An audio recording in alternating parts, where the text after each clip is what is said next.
Hello बच्चों, आज हम पढ़ेंगे क्लास 10th का ज्योग्राफी का चैप्टर नंबर 6 मैन्युफैक्चरिंग इंडस्ट्रीज, जो है हमारे इस ज्योग्राफी का लास्ट चैप्टर। फटाफट से इसको कंप्लीट करते हैं। हमारी फिर एसएसटी ऑलमोस्ट क्या पूरी कंप्लीट हो जाएगी और उसके बाद हम स्टार्ट करेंगे हमारी इंग्लिश के साथ।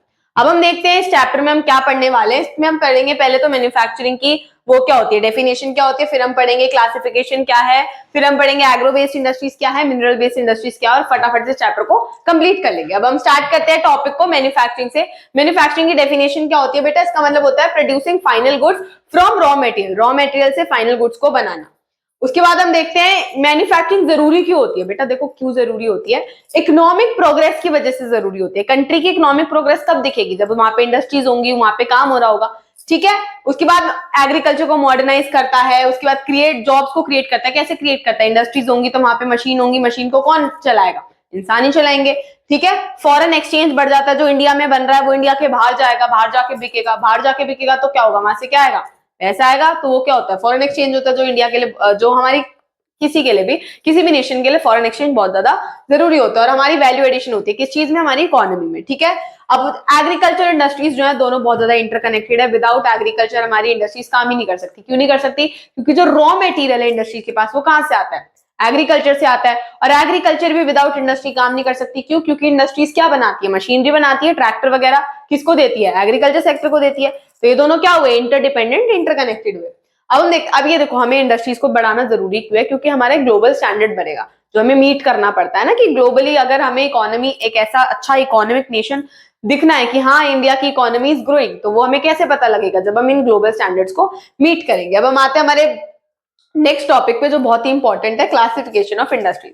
सबसे पहला क्लासिफिकेशन है रॉ मटेरियल के बेसिस पे। अब इसके बारे में तो हम पूरे चैप्टर में पढ़ने वाले हैं कि एग्रो बेस्ड इंडस्ट्रीज क्या होती है, मिनरल बेस्ड इंडस्ट्रीज क्या होती है। अभी के लिए ये जानो कि दो टाइप्स की होती है, एग्रो बेस्ड और मिनरल बेस्ड। दूसरा आपका बेसिस ऑफ मेन रोल की इंडस्ट्रीज का मेन रोल क्या होता है? वो बेसिक सी इंडस्ट्री होती है या कंज्यूमर इंडस्ट्रीज होती है। दूसरा आपका आता है कैपिटल इन्वेस्टमेंट, कि कौन सी इंडस्ट्री में कितना कैपिटल इन्वेस्टमेंट है, यानी कि वो है स्मॉल स्केल इंडस्ट्री है कि लार्ज स्केल इंडस्ट्री है। स्मॉल स्केल इंडस्ट्री क्या होती है? जिसमें लेस देन 1 करोड़ होता है, और लार्ज इंडस्ट्री क्या होती है? इसमें मोर देन 1 करोड़ होती है इन्वेस्टमेंट, ठीक है। उसके बाद आता है ओनरशिप के बेसिस पे कि उस इंडस्ट्री को ओन कौन कर रहा है। कोई प्राइवेट सेक्टर ओन कर रहा है, कोई पब्लिक सेक्टर यानी कि गवर्नमेंट, प्राइवेट सेक्टर यानी कि आपके प्राइवेट बिजनेसमैन होता है, अडानी अंबानी टाटा एंड ऑल।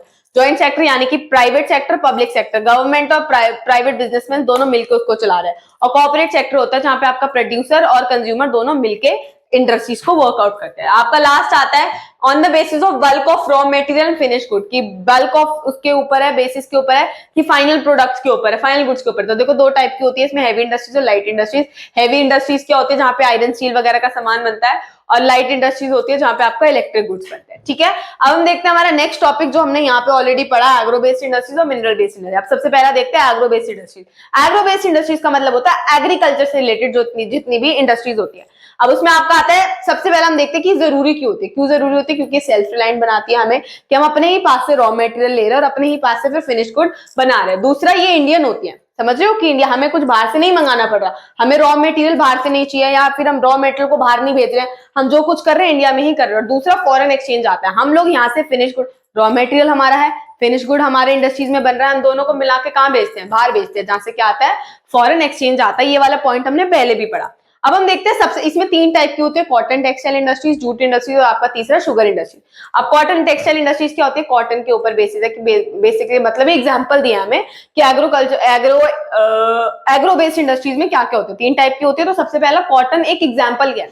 अब क्या एग्जांपल है कि इसके एरियाज कहाँ कहाँ होते हैं, कहाँ कहाँ मिलती है हमें cotton textile industries? Gujarat, Maharashtra में। क्यों मिलती है? क्योंकि वहां पे लेबर अच्छा है और वहां पे मॉइस्ट क्लाइमेट है, यानी कि क्लाइमेट में मॉइस्चर है, जिसकी वजह से वहां पे कॉटन बहुत इजीली उग जाती है। दूसरा है रॉ मटेरियल, कि हमारे पास क्या रॉ मटेरियल है, वहां पे कॉटन कहाँ उगती है? ब्लैक सॉइल में उगती है, तो वो हो गया ना जरूरी। अब वहां पे ब्लैक सॉइल है तो वो अपने आप ही कॉटन इंडस्ट्री बन गई। सबसे दूसरी बात मेन इंपॉर्टेंट, ये पॉइंट आप अपने आंसर में लिख सकते हैं, कि मुंबई में, इंडिया में 1854 में सबसे पहले जो टेक्सटाइल बनी थी, कॉटन टेक्सटाइल, वो कहां पे बनी थी? इंडिया में ही बनी थी, मुंबई में, इन 1854। दूसरा आपका था जूट टेक्सटाइल इंडस्ट्रीज, जो है इंडिया का लार्जेस्ट प्रोड्यूसर है, इंडिया टेक्सटाइल का, रॉ जूट का, ठीक है। दूसरा, मोस्टली जूट मिल्स कहां पे मिलती है? हमें वेस्ट बंगाल में मिलती है। तीसरा, क्यों मिलती है? क्योंकि वहां पे चीप वाटर ट्रांसपोर्ट है, वहां पे अबंडेंस वाटर बहुत ज्यादा है, तो वहां पे ट्रांसपोर्ट पानी का इजीली हो जाता है और चीपली हो जाता है। दूसरा, चीप लेबर वहां पे मिलता है, वहां पे जो लोकल्स हैं वो इतने ज्यादा, वेस्ट बंगाल की हालत सबको पता है, इतनी ज्यादा कोई हाई फाई वो है नहीं, कोई इतना अच्छा स्टेट है नहीं, तो वहां पे इतनी ज्यादा गरीबी है कि वहां पे लोग इजीली, आप बोलोगे ना हम दिन के 100 रुपए देंगे तो भी वो लोग काम करने के लिए तैयार हो जाते हैं, तो चीप लेबर मिल जाता है। दूसरा, वहां पे आसपास अर्बन सेंटर, वेस्ट बंगाल के पास देखोगे आप कोलकाता वगैरह है, तो वहां पे मेट्रो है, रेलवे स्टेशन, इतना सब कुछ है, तो वहां पे इजीली अर्बन सेंटर्स मिल गए तो वो इजीली अपने सामान को एक्सपोर्ट कर सकते हैं। तीसरी आपकी आती है sugar based industries. Sugar based industries क्या होती है? इंडिया, इंडिया जो है शुगर का सेकंड लार्जेस्ट प्रोड्यूसर है। सेकंड लार्जेस्ट प्रोड्यूसर समझते हो कि सबसे ज्यादा जो प्रोड्यूस करते हैं शुगर में, उसमें इंडिया सेकंड नंबर पे आता है। लेकिन गुड़ और खांड, खांड समझते हो, खांडश्री जो खाने की चीज होती है गुड़ की तरह, खांड, वो लार्जेस्ट प्रोड्यूसर है। इंडिया उसका लार्जेस्ट प्रोड्यूसर है, सेकंड लार्जेस्ट है पूरे उसमें, पूरे शुगर में सेकंड लार्जेस्ट है, लेकिन सिर्फ गुड़ और खांड में फर्स्ट लार्जेस्ट है, यानी कि लार्जेस्ट है।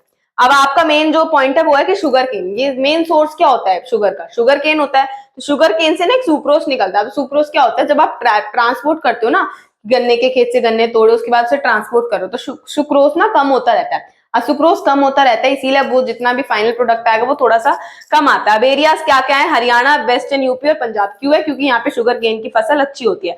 अब ये मोस्टली कोऑपरेटिव सेक्टर में सिचुएटेड रहता है, सूटेड रहता है कि मोस्टली कोऑपरेटिव सेक्टर के ही लोग शुगर इंडस्ट्रीज को चलाते हैं। और तीसरा, अब धीरे धीरे, पहले हमने देखा कहाँ एरियाज में, हरियाणा, वेस्टर्न यूपी और पंजाब, लेकिन अब धीरे धीरे ये साउथ में भी जा रहा है। क्यों जा रहा है साउथ में? क्योंकि वहां पे कूलर क्लाइमेट होता है, वहां पे क्लाइमेट थोड़ा सा ठंडा रहता है अगर हम कंपेयर करें तो इन सब इलाकों से। तो इससे क्या फायदा होता है? इससे हमें ये फायदा होता है कि जो सुक्रोस है वो जल्दी से ट्रांसपोर्ट करते टाइम डिक्रीज नहीं होता।